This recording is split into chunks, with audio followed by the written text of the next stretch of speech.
Palace of Mirrors, Season 1, Episode 3, A Wound in the World. Darien's father closed the door to his room quietly, but his muscles tensed as though he had slammed it with all the force in his body. Tom lay within, sleeping the sleep of stone thanks to a draught Sally had mixed up. Darien hoped the man dreamed the dreams of stone as well.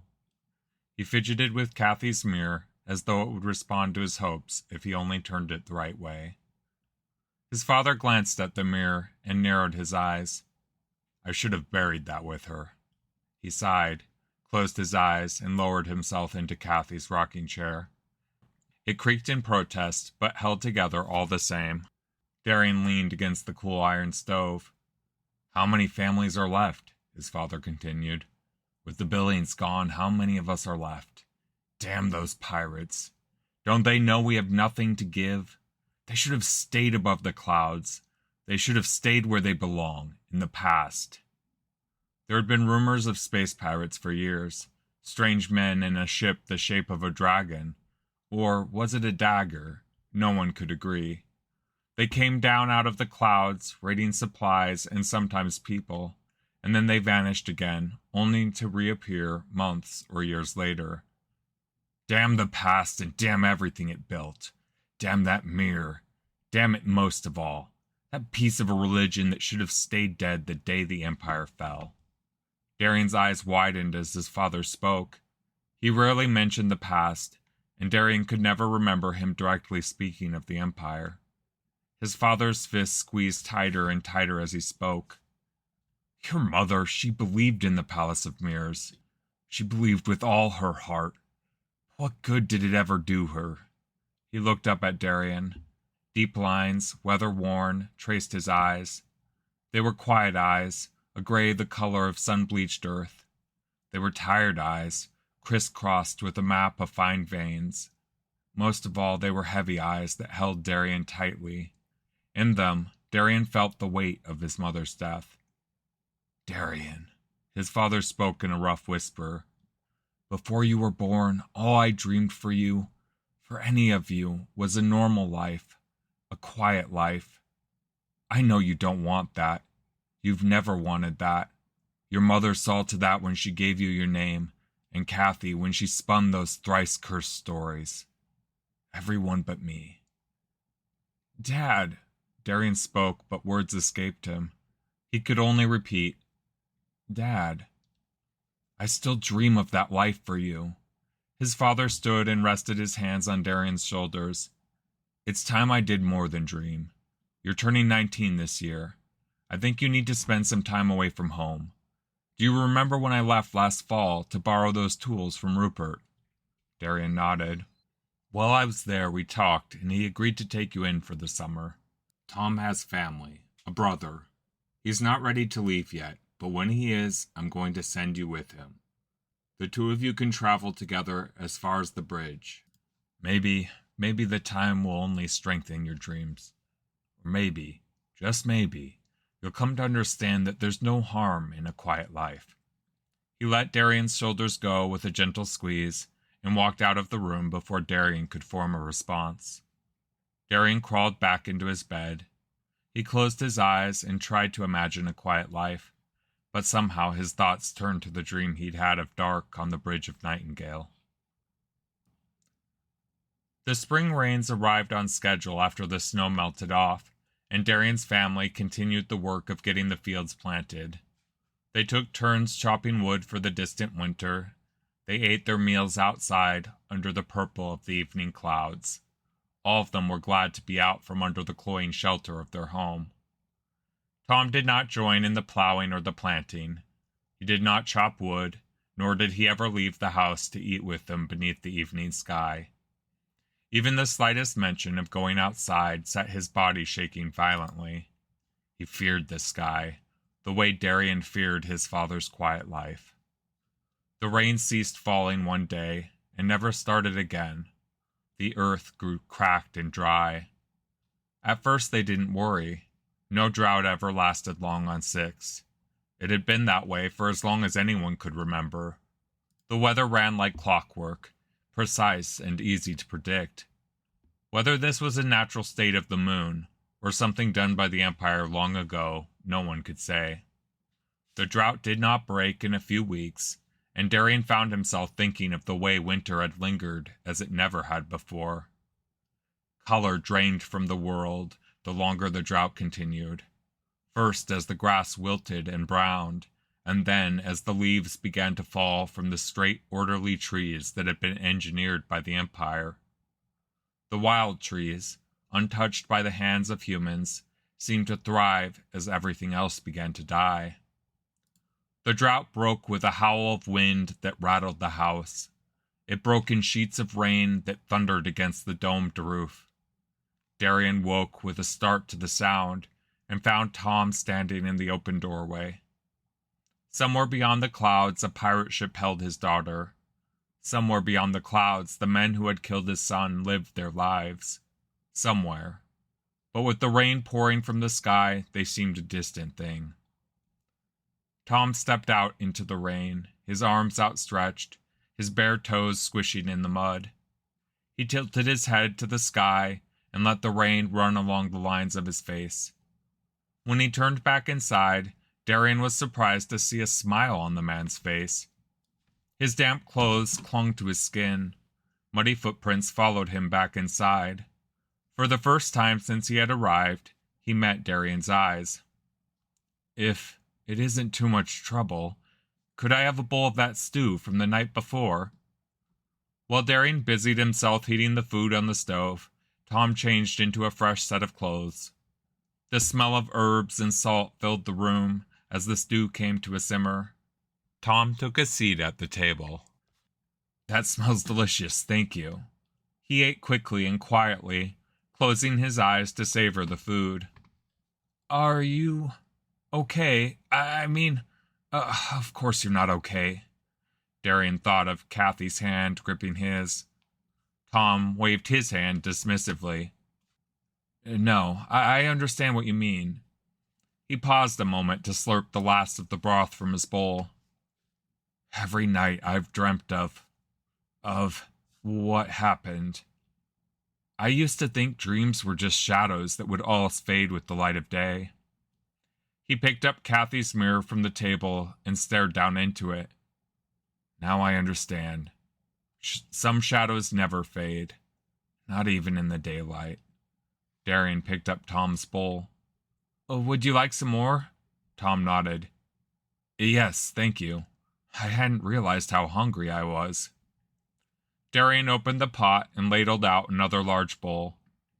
"I'm not surprised. You've hardly eaten a thing since you showed up at our door." Tom laughed ruefully. "Haven't done a thing, you mean? I've been a terrible guest." Darien shook his head. "You've been dealing with a lot. We understand." He paused another moment, trying to decide if he should say more. "Do you mind if I ask, what changed?" "She loved the rain. Cassie, my daughter. She used to play in it till her lips turned blue. When I scolded her, she just laughed at me and told me the rain washed her clean the way no bath could. I thought she was just a silly child. Can you believe it? But she was right. Of course she was right. Cassandra, she was always right. I heard the rain on the roof, and I thought of her, and the moment I stepped out into it, I felt the rain rolled down my face like tears, and I realized I could cry. And when I cried, I realized I would always have them with me." He thumped his chest. I'm not okay, not really. But I can go on living. For them. For them, I can do anything." The day Darien and Tom left, the family ate one last breakfast around the kitchen table. Darien ran his hands along the wood. This was the table his mother had eaten at when she was a little girl. This was the table where Kathy and Darien shaped spaceships out of dough. It was the table where countless meals had been eaten, the family huddled together against winter snows and summer rains. Now, his last time at the table before his journey, Darien took a moment to remember. Elizabeth, her face red with laughter, slapped the table. Sally, a gentle smile just touching her face, shaking her head at her sister. Tom, eating quietly, but smiling with the girls and their jokes. He almost looked at ease.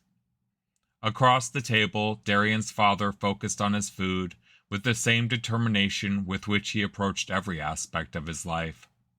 About to put a spoonful of unsweetened porridge in his mouth, he paused and met Darian's eyes. A conversation passed between them in the silence. In that silence, they spoke of things they had never said to one another, of dreams and fears and love. It lasted only a moment, but it was long enough to speak of a time long ago when his parents had been young and the world a little less worn down by wind and snow. It ended. His father turned his eyes back to his food, and a fear gripped Darien. He feared this would be the last time he would sit at this table. There had been a time when he dreamed of nothing else. Now, his pack stacked at the door, he only wanted to hold on to this moment. His world had changed the night Kathy died. He had changed, his whole self warped by the gravity of that moment. He looked at his family, and a wave of love swept over him. They weren't perfect. They didn't always understand one another, but they were his, and he didn't want to lose them. The moment passed, the meal finished, the plates were cleared away, the table wiped down. Darien found himself outside, his sisters holding him in a tight hug that took his breath away. His father didn't speak, but took Darien's hand in his. In the grip of those rough hands, Darien felt a tremble, and he understood his father felt the same fear he did. Darien shielded his eyes from the grit of a passing wind, but his father stood straight and tall. He didn't bow out of the wind. It flew by him as though he weren't there at all. He looked as much a part of the landscape as the great boulder that stood sentinel beside the path that led away from their home. Darien and Tom climbed onto the backs of their two horses. The animals, woolly beasts with sturdy builds, took their weight without complaint. They wouldn't get anywhere too fast, but they would continue tirelessly with little food. Darien felt the unfamiliar weight of the rifle his father had given him. He was a passable shot, but had rarely had occasion to use the weapon for anything but practice. It weighed him down like a promise. The road, no more than a path, wound through the forests. Near Darien's home, the trees were elegant. They grew straight and rigid, as though along the line of a ruler. In a single season, one of those trees would grow from seedling to full size, so they were a consistent source of fuel. As the road continued, the orderly procession of trees gave way to a tangle of gnarled branches. These trees had been stunted and twisted by the weight of untold winters. It might take one of those trees 100 years to grow only a little taller than Darien. But if you could believe Kathy's stories, they would be there 1,000 years after Darien died. In the shadows of those trees, Ragnar cats stalked with eyes the green of summer grass. In the shade of those trees lay snow that would never melt, snow that had been there when ships flew in the sky and an empress sat on the throne in the palace of mirrors. A light rain pattered on the broad leaves of the forest canopy around them. Shadows prowled in the misty eaves. Darien kept a sharp eye on the tree line, thinking of the Ragnar cat he and his father once hunted through the forest. Ragnar cats were one of only a few large animals that thrived on 6. They were omnivores who subsisted mostly on roots and the occasional dog-sized forest rat, but Ragnar cats had been known to kill the occasional human. At intervals, they passed the fields of neighboring farms, but inevitably the farms grew only a tangle of weeds and encroaching trees. Black and broken windows looked out from the sentinel domes of the houses. The roofs of those homes lay collapsed and broken, like crushed skulls. The doors hung open on broken hinges that shrieked with every passing breeze. In some of Kathy's stories, the ones about their little moon, you could walk over to a neighbor's home and still be back in time for dinner. As the winters had grown longer and the snow deeper, fewer families survived to open their doors in spring, and many of those who did fled to the city, the only city on Six, which sat at the foot of the distant mountains beyond the Black River. Rumors persisted that technology in the city produced everlasting food, and that in the city the snows never fell so deep or so long. But Kathy had taught at the university in the city when she was younger, and she told Darien not to believe the rumors. "All anyone will find in the city," she said, "is trouble." Darien and Tom made camp in the evening.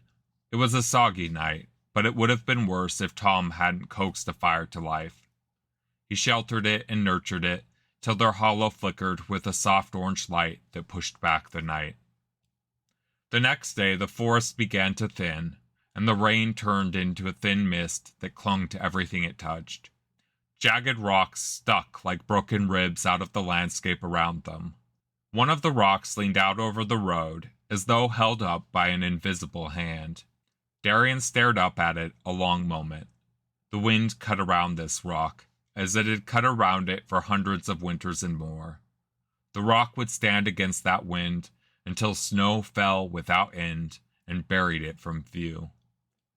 It would be the end of the world, the end of everything Darien had ever known and loved, but he felt a thrill imagining the moment. What if he could stand there atop the ice? Would the snowpack reach all the way to the stars? An absurd thought, but Darien couldn't help but think it. He couldn't shake the image of him standing atop the unbroken snow. Everything he knew lay below him, and above lay everything he'd never known, everything he had ever wanted to know, the answer to every story Kathy had ever told him. Tom called out, and Darien shook his head with a rueful grin. "You know," he said, "this is the furthest from home I've ever been. Dad took me on a hunt through the forest. I'd never seen so many of the old trees. We hunted the cat out into the rock wastes here to a cave a mile or so." Darien spun slowly, studying the horizon. The mist had finally broken enough for him to see out across the barren landscape. "That way. We camped beside this rock. I'll never forget it." Tom smiled. "There's a lot more world out there." His smile faded, and his eyes flicked to the sky. A lot more world. The ravine tore along the surface of Six like a mortal wound. At first, as the road neared it, the edge just looked like the lip of a small canyon. These smaller canyons cut across the landscape of Six. One of these bordered Darien's farm, but just thinking about it made him shiver. This ravine, gaping and black as midnight ice, put that canyon to shame. Darien realized how deceptive his initial impression had been when the road came right up to the very edge. The other side must lay at least a half-mile from where he stood. His horse whinnied and took several staggering steps back. Darien rubbed her neck and whispered into her ear soothingly, but he understood the beast's response. This chasm defied expectations. It looked as though it had been lifted from one of Kathy's stories. Tears stung Darien's eyes, and he wiped them away. "It's a sight, all right," said Tom from the back of his horse. "Sets all my hair on edge."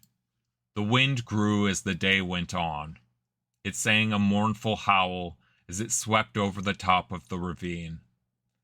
Grass grew in the wheel ruts, almost swallowing the road in places. It flowed with the erratic wind. One minute, a gust might push against their backs, but in a breath it would change, and the horses would bow their heads as they struggled forward. Occasionally, the shifting wind pushed them toward the edge of the ravine, and Darien gripped the reins tightly. Despite the cool wind, sweat beaded his forehead and stung his eyes. The horses watched it with wide eyes and deep huffing breaths. They refused to walk on the road itself, forcing Tom and Darien to thread an uneven path on the other side of the route. The going wasn't as easy, but neither Tom nor Darien tried very hard to change their minds. The ravine, so dark and deep, seemed hungry. Darien felt it waiting for him to slip from the saddle, waiting for him to drift to sleep, waiting for the road to crumble. It had been there, waiting since the world was young. Darien couldn't help but remember Sally's voice, thin and fragile. The wind kept pulling his thoughts down to that one memory. Tom broke him free with a call and gestured to a hollow down away from the road and ravine. They made camp there, but even from their shelter, the long twisting howls of the ravine reached them. So many days Darien had driven the tractor along the little canyon bordering the farm, the shadows lapping at the edge of the fields.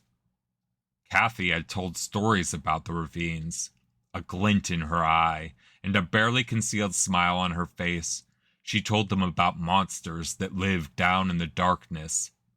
Their tentacles, she told them, might reach up at any moment from the shadows to grab little boys and older girls to drag them down into the depths. They would never be seen again. All but their pitiful echoing cries vanished. She spoke of cities carved into the walls where men had once lived. The darkness and the howling wind drove them all mad long ago, so that now only wraiths remained. On the darkest of nights, those wraiths would climb the cliffs and wander the forests, looking for the world they had forgotten. The light of day always drove them back into the shadows, so they could never find the thing they sought. She told them many more stories, but one caught in Darien's imagination. If she had never told that story, he and Sally would never have climbed down into the canyon one late summer day. He didn't have to work to remember that story. He heard it always, an echo in the back of his skull. He still heard it now, though he had long since ceased believing it. When the Empire broke, there are many stories about what happened to Dark and the 13th ship. Some say he flew into the great dark of space beyond the galaxy and never returned. Others that he flew into a star. But I've always believed he returned to 6, where he'd been stationed as a young man. He returned here and hid Nightingale. Sometimes, near the ravines, you can hear the call of the nightingale from deep beneath the earth where that great ship waits to fly again into the open sky. Darien cursed the story and realized with a start that he sounded like his father. This made him uneasy enough that he gave up tossing and turning in his tent. He crawled out to find Tom sitting beside the fire. The flickering light only served to deepen the night. "Can't sleep either?" Darien took a seat across from Tom. The older man shook his head. "No, I can't shake. It was dark when they came. I never knew darkness before that night. Never knew it at all." Darien nodded. The wind had stopped howling, but it still whispered over the ravine. "One year, a late summer storm hit. It must have rained for weeks." Darien started speaking absently, but as his voice found the air, he felt his chest constrict with fear. "Sally and I discovered a landslide, loosened by the rain, leading down into the canyon on the back edge of our farm. It took us, I don't know, weeks, to build up the courage to climb down there. I know this will sound crazy, but I was certain a starship lay down there. The weather sat right on the edge of winter, but the bitter scent of pollen still stung my nose. The darkness radiated with a damp chill, the kind that leaves you cold, no matter how many layers you have on." Darien trailed off.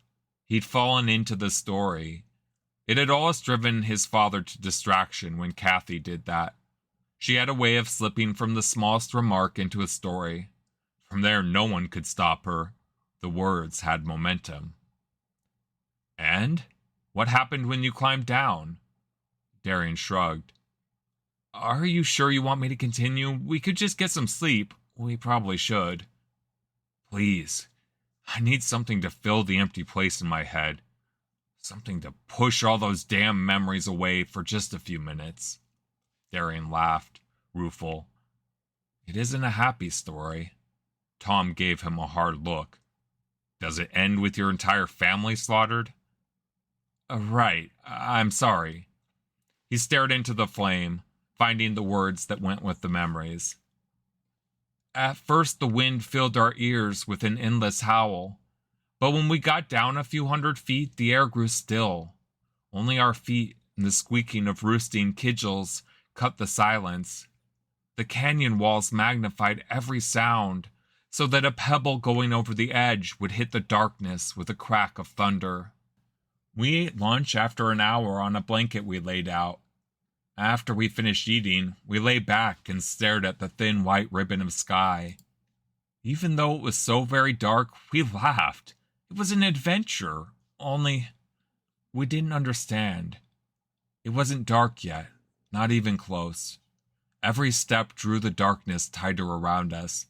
Every step, the air grew heavier, colder, so cold.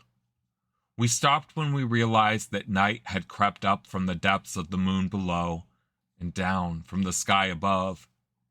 The world had grown empty of all but the night, the smell of rain, and the sound of our breathing.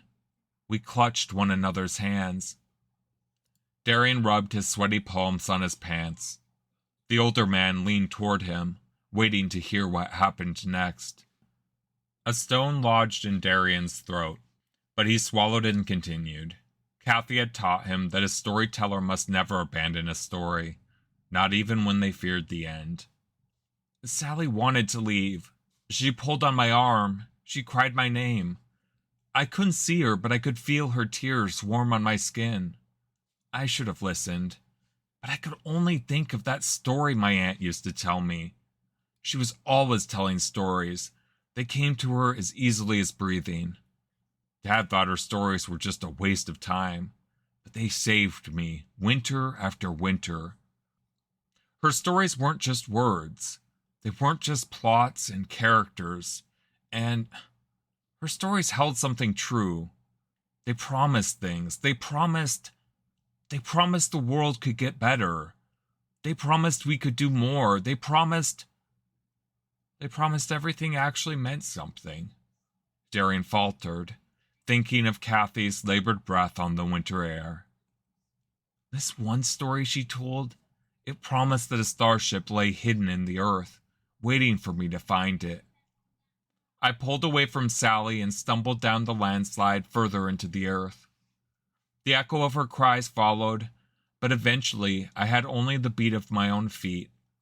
The slide grew ever more narrow, until I had to make my way little by little with my back to the canyon wall.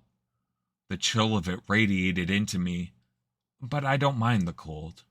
I continued. What else could I do? So what if it was so dark and I was so lost? I couldn't turn around. That would mean giving up on the story that meant more to me than any other. Somehow, it would mean acknowledging the truth. Sometimes a story is just a story. So what if I was exhausted? So what if my feet kept slipping over the edge? At last there was nowhere left to go, and I had to stop and sit. My legs hung over the edge of all that night, all those shadows, all that unending stone, and all those broken promises. The story died on Darien's lips and left a bitter taste in his mouth. At last, after a long moment had passed, Tom pressed him. What happened after that? Darien shrugged. Sally climbed out on her own and found my father. He came down after me and pulled me back up. I don't think I need to tell you that I got in a lot of trouble. I don't know. I try not to think about that night. The fire burned quietly. Tom stirred it with a stick, and embers sailed into the sky. Darien watched one drive up until the wind caught it and set it sailing out toward the chasm. It almost looked how he imagined a star would look.